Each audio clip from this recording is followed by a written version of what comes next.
8:45. This is Sri Lanka Broadcasting Corporation. The news edited by J. Yogaraj and read by Lavani Vijayatunga. First, we take a look at the headlines.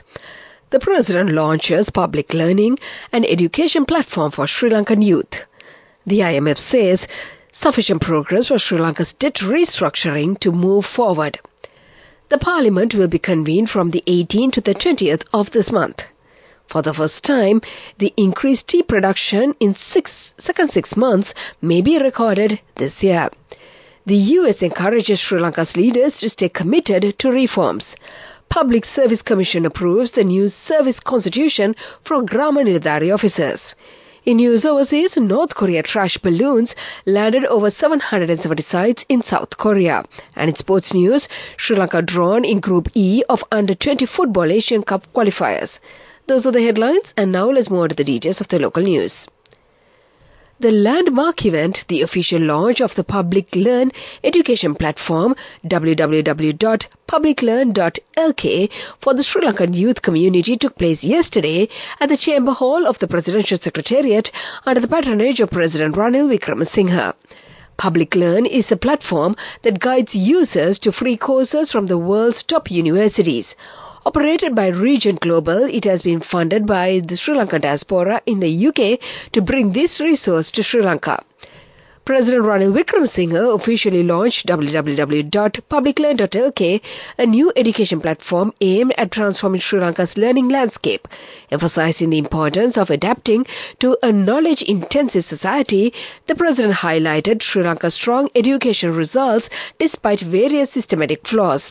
He noted that the new platform would enhance the education system's effectiveness and stressed that Sri Lanka must swiftly advance in digitization to drive the new economic transformation. He further underscored the necessity for an economic transformation bill which requires a shift in thinking. PublicLearn.lk, he said, is an essential tool for achieving this goal by providing more post-school learning opportunities without traditional classroom constraints.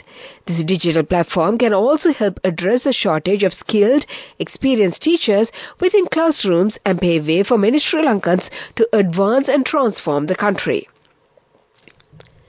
The International Monetary Fund says that there is sufficient progress in Sri Lanka's debt restructuring process to move forward. However, the IMF further said Sri Lanka's economy is still vulnerable and the path to debt stability remains knife-edged, hence the country needed to sustain the reform momentum. Meanwhile, joining the IMF press conference briefing on Sri Lanka's second review of the EFF program held virtually this morning, IMF Senior Mission Chief for Sri Lanka Preet Brewer stated that the IMF fully respected the democratic process for election to take place in any country and they adapt to relevant processes. Further, he mentioned that the elections may affect the timing of the IMF's mission they conduct in order to discuss compliances with the program and reforms going forward. We, of course, fully respect the democratic process for elections to take place in any country and we adapt to that process. So this may affect a little bit of the timing of our missions that we conduct in order to discuss compliance with the program and the reforms going forward, he said. The elections have not yet been called. We will await that and discuss with the authorities how we can adapt our schedule to that of the election, Mr. Brewer added. In response to a question raised by a journalist whether there is scope to adjust the program and reduce taxes by a newly appointed government following the elections, the IMF Senior Mission Chief for Sri Lanka expressed that it is significant how the reduction in government revenues had contributed to this very severe crisis in Sri Lanka. Earlier every year, the increase in tea production has been recorded in the first 6 months, that is from January to June. Among those months, the highest tea harvest has been recorded in the 2 months of May and June. But due to the drought and the rain in the first 6 months of this year, as well as the lack of fertilizer, there is a significant decrease in tea production. The Sri Lanka Tea Board points out that this amount is a decrease of 7.1 million kilograms of tea in the last 6 months. The Minister of Agriculture and Plantation Industry, Minister Mahinda Amaraveera, discussed with the officials of the Sri Lanka Tea Board yesterday about the future progress and the ongoing programs of the Tea Board. The Parliament will be convened from the 18th to to the 20th of this month.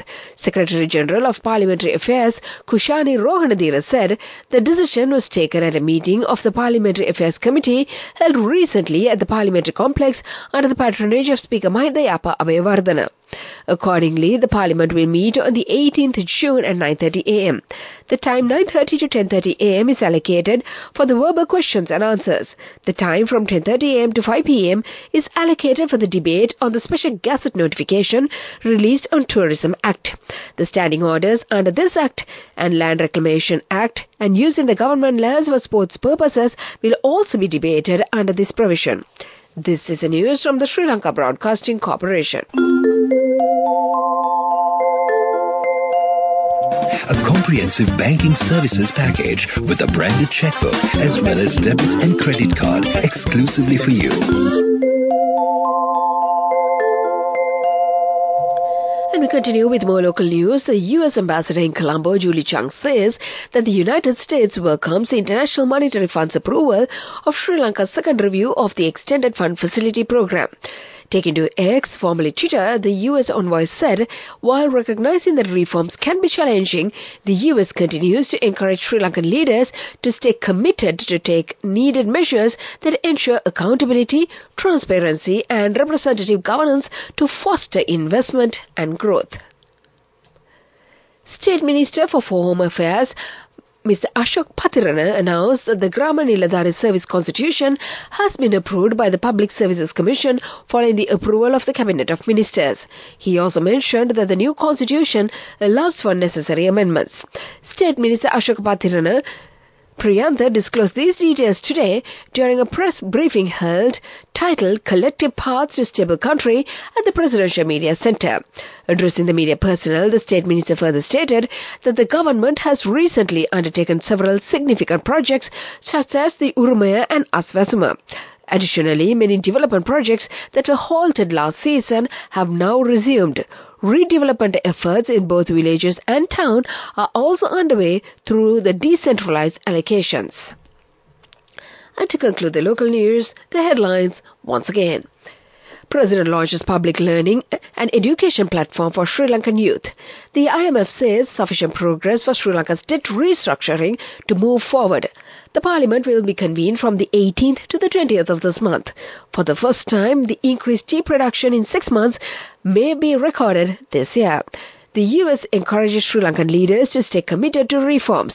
Public Service Commission approves the new service constitution for Grama Niladhari officers. And that was the local news. Elevate your life with People's Bank Excelsior. A comprehensive banking services package with a branded checkbook as well as debit and credit card exclusively for you. The main news story is brought to you by Sinhala Mahatmya.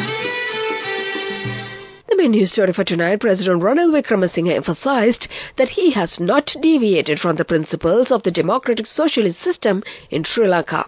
He noted that 2 key objectives have been incorporated, ensuring that all citizens have adequate standard of living and promoting rapid development across the country through public and private economic activities aimed at social objectives and public good. President Wickremesinghe highlighted that he recently submitted the Economic Transformation Bill and that is designed to achieve these ambitious goals within the framework of the Constitution. He asserted that this legislation underscores his adherence to constitutional principles, thereby countering any accusation of unconstitutional actions. The President made these remarks during his keynote address at the inaugural session of the 45th SAARC Finance Governors Meeting and Symposium held yesterday at Hilton Hotel, Colombo. And that was the main news story. The main news story was brought to you by Sinhala Mahatmya. In Watchlight tonight, the online applications for the university admissions for the academic year 2023-24 opened today, the 14th of June 2024, the University Grants Commission said. The chairman of the UGC, Sampath Amaratunga, stated that the applications can be submitted by logging into the UGC's official website through www.ugc.ac.lk from today. Meanwhile, the closing date for the applications will be the 5th of July 2024, according to the UGC. And that came to you in Watchlight. Coming up, World News.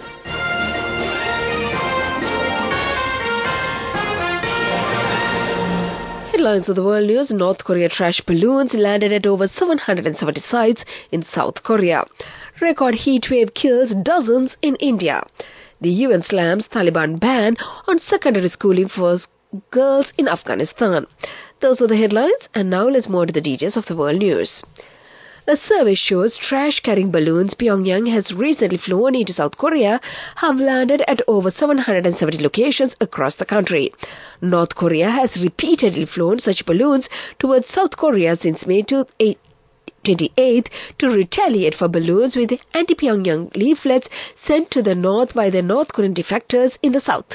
A document disclosed by the South Korean National Police Agency to a South Korean lawmaker showed that more than 1,600 such balloons are estimated to have been flown by North, and their landings were confirmed at 778 sites.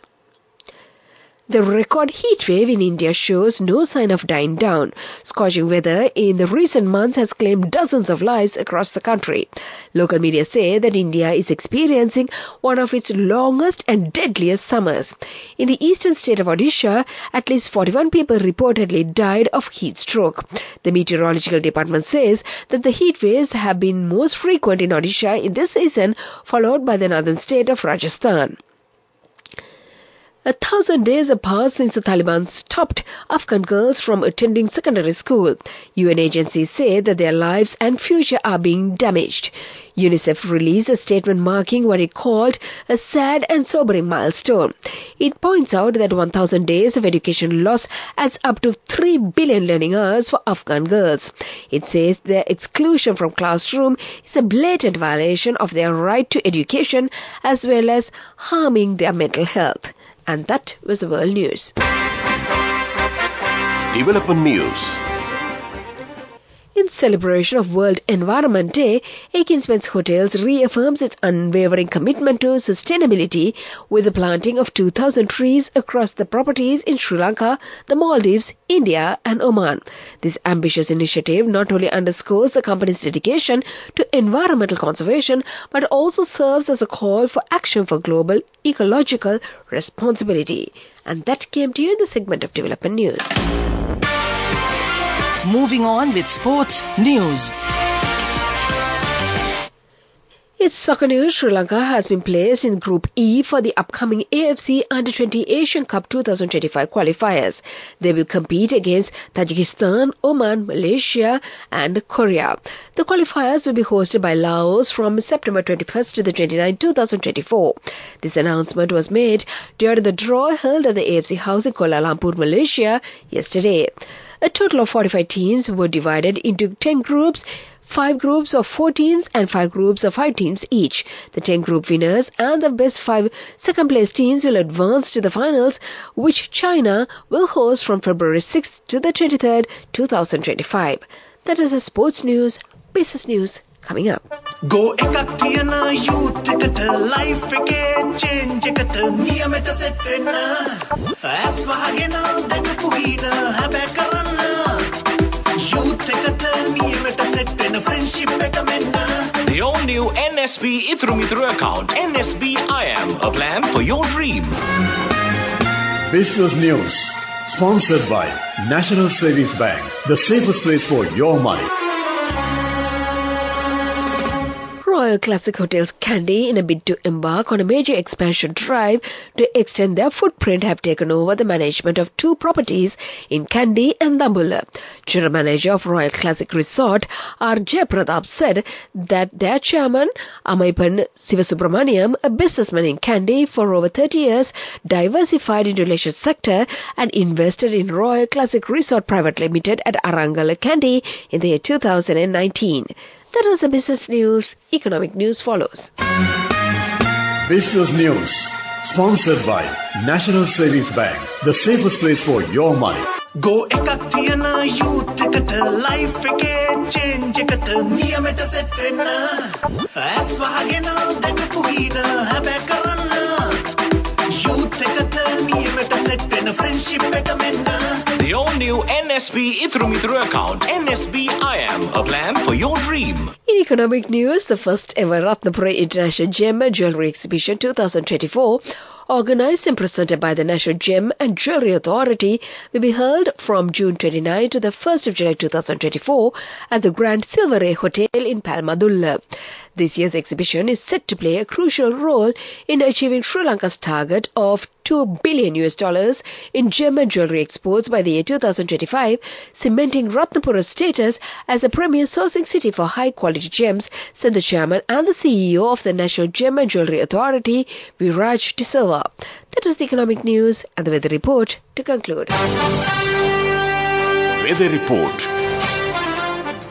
And finally, the weather report. The Met Department says several spells of showers will occur in the western, Sabarkamua and northwestern provinces and in the Galle and Mathura districts. Strong winds of about 50 km per hour can be expected at times over the western slopes of the Central Hills, northern, north central and northwestern provinces and in the Trincomalee, Hambantota and Monragala districts. This weather forecast was published this evening at 7:30 p.m. Further details could be obtained by visiting the official website of the department. And before we conclude this bulletin, let's get back to the headlines once again. The President launches public learning and education platform for Sri Lankan youth. The IMF says sufficient progress in Sri Lanka's debt restructuring to move forward. The Parliament will be convened from the 18th to the 20th of this month. For the first time, an increased tea production in the second 6 months may be recorded this year. This US encourages Sri Lanka's leaders to stay committed to reforms. Public Service Commission approves the new service constitution for Grama Niladhari officers. In news overseas, North Korea trash balloons landed at over 770 sites in South Korea. And in sports news, Sri Lanka drawn in Group E of Under-20 Football Asian Cup qualifiers. And with that, we conclude this bulletin of news. Now it's back to your regular Friday evening host, my good friend Sauti, on the other side of the glass panel to keep you entertained.